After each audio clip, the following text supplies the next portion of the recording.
Are you a female athlete and you haven't had your period for a while? Want to figure out how to fix it? What's the problem? Watch this. Our next caller is Julia from Virginia. Hi, Julia. How can we help you? I'm so excited. Hi. Hi. What you got for us? How's it going? I've been listening for a while, but I have some questions, and I'm super excited because I feel like you guys would be able to help me. So I'm just gonna go ahead and ask. Go for it. Yeah. Okay. So a little bit of background is I'm currently 30, but I've been like working out since I was like 15. But like started running 2015, and then 2018 started getting into like more intense like CrossFit. So then I was doing that for a while, and then I started doing more like functional bodybuilding. But last year, I think it was August, I started working with a nutrition coach because I was getting a little chubby, I thought. And then I lost like 15 or 10 pounds with her, just dialing my diet. And then I got off birth control last September. And then after that, I dropped another 15. So I got pretty lean. I was like at my smallest, like 120. But since then, I haven't gotten a period, and I've probably gained maybe like 5 or 7 pounds in the last maybe like 3 months. And I was like, ooh, because when you see yourself so lean and then you're like, whoa, I was like a little concerned. So I just don't know like what to do. Like I know it'll come back eventually, maybe, but that's kind of like where I'm at. Okay, this is quite common. Now, I would say a functional medicine practitioner would be able to diagnose this much more specifically. So, but I'm going to speak from experience and based off of what you said, and also I can tell. I don't even see all of you. I just see your traps and your shoulders. You look really lean. Do you know what your body fat percentage is at? It was at 8 when I was like 120. Obviously, I know that's super lean for female. That's not good because at a certain percentage, you start losing your period. I think it's under 13. Right now, I probably weigh like 130-ish. Yeah. So it went up. I don't know what exactly it is, but Do you have abs? Sorry? Do you have abs? A little bit. They were like pretty defined before, but now like I can see them, but it's not like it was. So that's why I was like freaking out, like, oh my God, like what's happening? Yeah, I'm gonna guess, but I think I'm right on this. You're just way too lean. Yeah. You're not eating enough. This is very common with female athletes. Now, some women, it sounds like you read when women start to lose their period. Okay, here's why women will lose their period. Aside from any potential medical issue or hormonal issue, is too much stress, not enough sleep, too much exercise. Now, it's all in context, right? Too much exercise for one person can be not enough for another person, and et cetera, et cetera. But, and I know you read that after 13% is when women will lose their period. In my experience, I've seen women lose their period from being overtrained at almost any body fat percentage.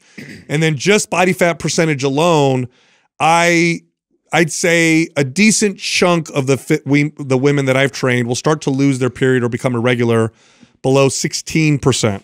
So not all the way down to 13. In fact, I don't know any woman that I've ever worked with who didn't experience some irregularities getting below 13%. Okay. Yeah. You gained 5 pounds from 8%. So you're probably still below that number. You know, I'm afraid to ask, but what are your calories at? Do you know what your grams of fat and protein are at and what your calories are? Yeah. So I'm still working with that coach, and I have spoken to like a naturopath doctor, and she's kind of been helping. But I feel like because I was on the pill for so long, my hormones never really regulated on their own. So I feel like eventually it might come back, but she has me at 150, and I lowered it. I told her, I was like, I don't want to eat all these carbs. But like, this is what it is now. 150 grams of carbs, 160, because I eat a lot of protein, and then I think it's 90 grams of fat. Yeah, I think I don't know how many calories that is. I can't. It's like 2,095 or something. It's only 2,000. Well, that's not bad. The calories aren't bad, but you're too lean. It's what I would say. I mean, if you put on some body fat and went on a bulk, I bet that would work. I have a question. You stated in here that you shifted your CrossFit training to a more functional bodybuilding training. Could you give me kind of an idea of what that looks like? I wonder too if maybe backing off the intensity of training in conjunction with also probably feeding yourself a little more. So tell me what that training looks like. Well, today I did like strict press. I did some strict pull-ups. And then I did like, what else did I do? I did some dumbbell like rows. I did some spider curls and some tricep. How many days a week do you work out, including You're gonna cardio? hate it.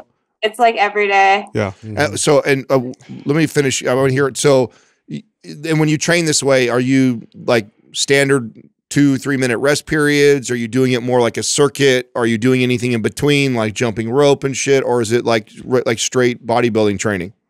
Like today was more relaxed. It wasn't like too much. I was resting. I'm trying to like relax in between like sets of like what I'm doing. Yeah. You say trying. Is that because you don't normally do that? It depends on time. If I'm rushed, then I kind of just do what I have to do. But like now I'm just I think more aware of just taking that rest period and, chilling out. Yeah. Yeah. I mean, I think I would scale back on the total volume of training. So I wouldn't train 7 days a week. It would look something more like 3 to 4. I know that can be dramatic for somebody who does 7 days a week. So I would slowly peel you down. And then I would want you to eat more. You probably, especially understand too, if you're that low of carbohydrates and you are training pretty intensely too. So, I mean, that'll help fuel the workout.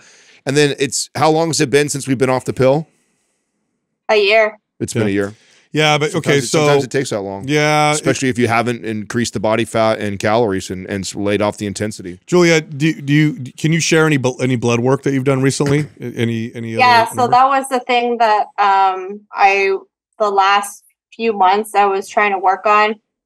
But she said like they always freak out. She's like, your cholesterol is so high. And I was like, well, there's good and bad cholesterol, but it's like, I think it's like 300, but I know when you work out a lot, it like elevates your cholesterol she was saying I have fatty liver too, but I know a lot of like athletes, like when you work out, it filters through the liver or something. So that's why it might be elevated, because I know when I did all the blood work, I trained beforehand, fasted, came in, did all the tests, the blood work. But I had like cholesterol, I had, thyroid's fine.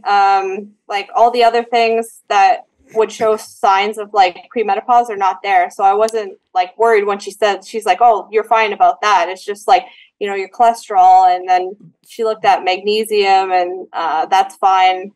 Other things. Was it a Dutch test? Was it a Dutch test that you did, or was it just a blood test? Just a blood test. Okay. I want you to try a Dutch test, because the problem is with the blood test is because women have hormonal fluctuations, and then there's fluctuations throughout the day. You're just getting a snapshot with a blood test. A Dutch test it's like several tests throughout the day. They also take into account where you would be in your cycle potentially, although in your case, it might be a little more challenging, but it would give you a better picture. Nonetheless, first off, on the cholesterol and fatty liver, you could have a genetic polymorphism where you would need to reduce saturated fat intake in particular, because some people do have some negative effects from saturated fat. So I don't know what your diet looks like, but if you see a number as high as 300 total cholesterol, I don't know what the other two numbers are, like HDL and LDL, then typically what I would tell a client, by the way, I'd be working with a functional medicine practitioner, so I'm just speaking based off what you told me, is I would have them lower their saturated fat intake, increase the carbohydrates, their fat intake from other sources like avocado, olive oil, fish, and so on, just to see if we can make a difference there. But I don't think that's related to your period. I think your period has much more to do with the fact that you're too lean. You're too lean and you're working out too much. Yeah. So if you really want your period to come back quickly, I would take your workouts, I'd move them down to 3 days a week, and I would take your calories and I'd add about 400 calories. And I would do that for, I bet I would feel pretty confident saying you would probably get a period within a couple months doing something like that. 16. Now, this is again based off of the information you're giving me, and again, I'm not a doctor, but that's where I would go. And again, I would work with a functional medicine practitioner. And now here's what you'll probably. Now I'm going to speak from the fitness side. Here's where I am confident. Here's what I think you'll notice if you did that. If you bumped your calories 300 to 400, you dropped your strength training down from every day to 3 days a week, you're going to get really strong and you're going to build some muscle.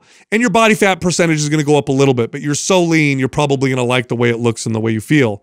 So the mental hurdle, I would focus on strength because that's where you're going to see some real positive gains by doing that. Like you're going to get really strong very quickly training just 3 days a week and bumping your calories. And I would focus on that. Yeah, let's. If you don't have Maps Anabolic, I'll have Doug send it to you. I think that's the program you should follow For sure.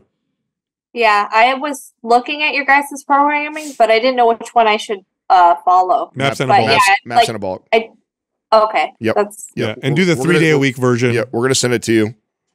okay. Thank you. Yeah. Because I like looking lean, but like before when I was like 145, 147, I was stronger, and then when I got really lean, I was like, man, I'm so weak. Like I can't. I just look strong. Like Just- I'm not. Strong Just at so all.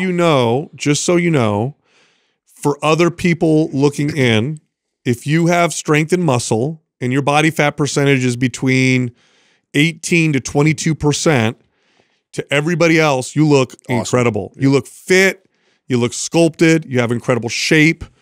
The problem is your view of yourself is going to be very skewed. It's not objective. So as part of this, I would even recommend avoiding checking yourself out in the mirror. I would and not weighing yourself, and I would just focus on strength and performance. And I would really remind myself of how I feel. Oh, how's my sleep? How's my libido? How's my energy? And just place your focus, because your filter is going to be based on what you focus on. And if you look in the mirror a lot, what you'll notice is, oh, I'm not as shredded. Or if you look at the scale, oh my God, the scale's going up. And then you may ignore all those other good signs. I'm going to ask you some other questions, okay? Because this might be a little illuminating. Are there any other signs that you're overtraining, that you're under eating, and that you're doing too much? Are you noticing anything? Like women will typically notice changes in skin, hair loss, nails. They'll notice loss of libido. They'll notice disruptions in sleep, weird fluctuations in energy throughout the day. Are any of those things that you notice? At first, when I got off the pill, I was tired. My sleep, I've been working on. I've been taking before bed magnesium to help. Hair's fine. My nails, they've gotten a little bit brittle, but they're okay. Okay. Yeah, I think everything has been okay for the most part. Okay. But you said you're working on sleep. It sounds like that was an issue.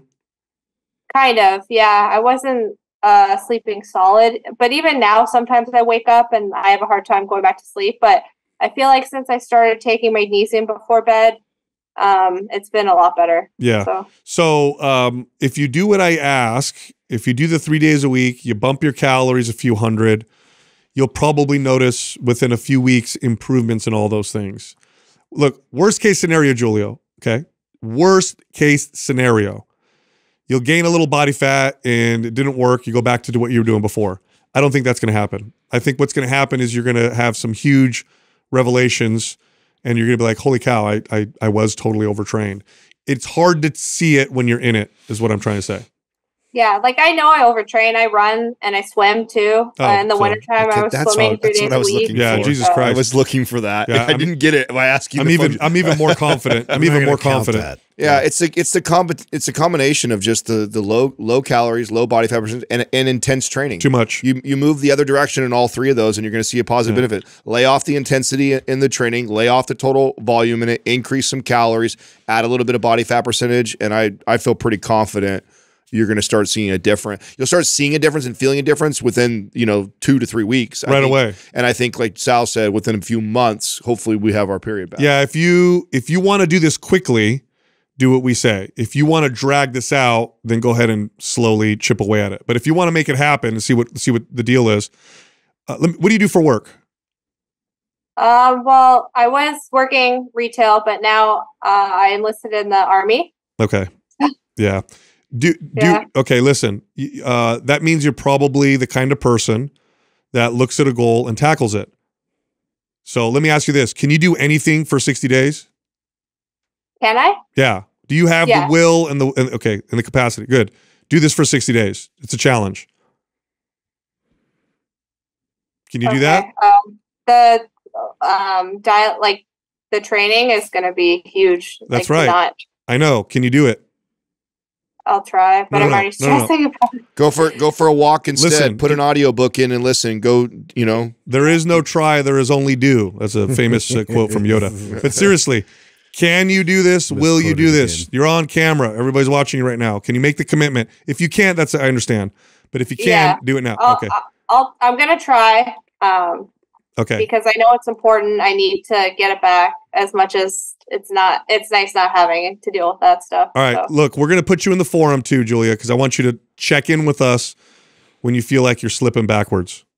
Okay. And then we'll get on there and hopefully we can get you back on track. We'll yell at you. Yeah. Mm-hmm. Okay? Prepare you for that anyways. All right. Good luck, Julia. Thank you so much for calling in. I appreciate it. Thanks so much. Thanks for having me. Bye, guys. Have a good day. You got it.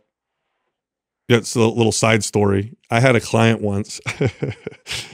She came to me. I've been training her for a while, right? And she was an athlete in college and like high level soccer player. And she came to me and she goes, "God, Sal, I haven't had my period for like 3 months." Yeah. And I'm like, "Huh?" I'm like, "What other symptoms you have?" And we went down the list and she's like, "Yeah, it's really weird. Like my gums are kind of swollen and this and that." And I'm like, "Did you take a pregnancy test?" And she went next door, came back. She's like, "I'm pregnant. We're having a baby." Wow. And I'm like, "Okay, that's why you don't have your period." Yeah. But what Julia's saying is super common with female athletes. And it's super scary to back out because you've created this relationship with your exercise. It's like breaking up with an abusive person. It's very hard.